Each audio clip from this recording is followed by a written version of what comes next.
Nah, pada bagian selanjutnya kita akan membahas mengenai komunikasi antar proses client server dengan menggunakan konsep soket.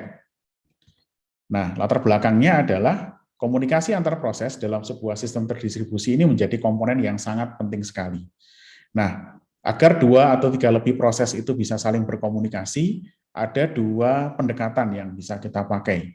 Yang pertama adalah pendekatan message passing, dan yang kedua adalah pendekatan shared memory.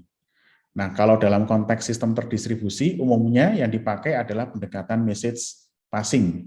Kenapa? Karena pendekatan message passing ini memungkinkan terjadinya komunikasi antar proses pada mesin berbeda, seperti pada kasus client server tadi. Oke, nah ini perbandingan antara message passing dan shared memory. Yang di sebelah kiri adalah message passing dan yang di sebelah kanan adalah shared memory. Kalau pada shared memory akan ada area pada memori ini yang dibagi antara proses A sama proses B. Sementara kalau menggunakan message passing, masing-masing proses itu akan punya message queue yang berbeda. Nanti pertukaran message-nya dilakukan dengan mengirimkan data pada message queue tadi. Kemudian komunikasi ini kalau di dalam jaringan, kita akan bagi komunikasi itu pada beberapa layer yang berbeda. Nah, konsep pembagian layering ini tentu bertujuan supaya ketika kita mengembangkan sebuah protokol pada sebuah layer, maka pengembangan protokol tadi tidak akan mengganggu protokol yang lain. Oke, nah pada konsep layering ini ada beberapa urutan. Jadi proses A itu nge-building sebuah message, kemudian message-nya diteruskan pada sistem call OS pada mesin A, kemudian message-nya dikirimkan ke mesin B lewat jaringan, kemudian proses B mengakses message tadi lewat sistem call OS pada mesin B. Nah, contohnya seperti ini ya. Jadi misalkan kita bikin aplikasi server sama aplikasi klien. Misalkan di sebelah kiri itu adalah kliennya, kemudian di sebelah kanan adalah servernya, gitu ya, misalkan. Nah, ketika klien ini berjalan, ketika dia ingin menghubungi aplikasi server, maka dia mengirimkan message, membangun sebuah message tadi akan dikirimkan pada layer di bawahnya. Layer transport, network, data link, dan physical. Nah, untuk menghubungi layer di bawahnya, maka aplikasi tadi akan memanfaatkan konsep system call. Oke, jadi ada semacam perantara yang menghubungkan antara layer aplikasi dan layer di bawahnya. Kenapa dibutuhkan perantara? Karena layer aplikasi ini berada pada sisi user, sementara layer transport ke bawah itu berada pada pengelolaan sistem operasi.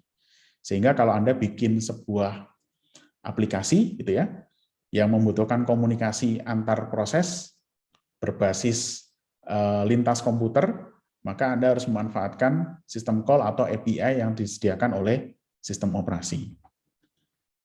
Nah, API itu kalau di dalam konteks sistem operasi disebut dengan soket. Jadi soket ini sebenarnya adalah abstraksi dalam bentuk API yang disediakan oleh OS agar antar aplikasi ini bisa berkomunikasi lewat jaringan. Contoh di sini saya punya sebuah aplikasi atau program, kemudian program ini membutuhkan komunikasi dengan program yang lain di komputer yang berbeda. Otomatis butuh komunikasi dengan menggunakan jaringan komputer. Nah, oleh karena itu ketika saya mendesain sebuah aplikasi atau sebuah program, maka saya memanfaatkan API yang disediakan oleh sistem operasi. Nama API-nya adalah soket. Artinya kalau saya membangun sebuah program, berarti program tadi harus memanfaatkan soket. Soket ini yang nanti akan mendistribusikan ke translayer di bawahnya, misalkan layer transport, network, data link, sampai kemudian layer physical. Itu konsep soket. Kemudian ini operasi-operasi dasar pada soket, ada operasi open, close, read, dan write. Dan soket ini bisa diimplementasikan di hampir semua bahasa pemrograman. Oke. Nah, ini yang terakhir adalah alur soket TCP, ya. Ada alur server, kemudian ada klien. Nah, seperti halnya di TCP, kliennya itu harus membuat koneksi. Oke. Sebelumnya servernya harus menyiapkan soket servernya, kemudian dia harus listen, kemudian kalau ada permintaan koneksi, dia harus accept. Oke, baru kemudian mereka bisa saling send dan receive data. Ini kalau di TCP untuk mewakili konsep three-way handshaking.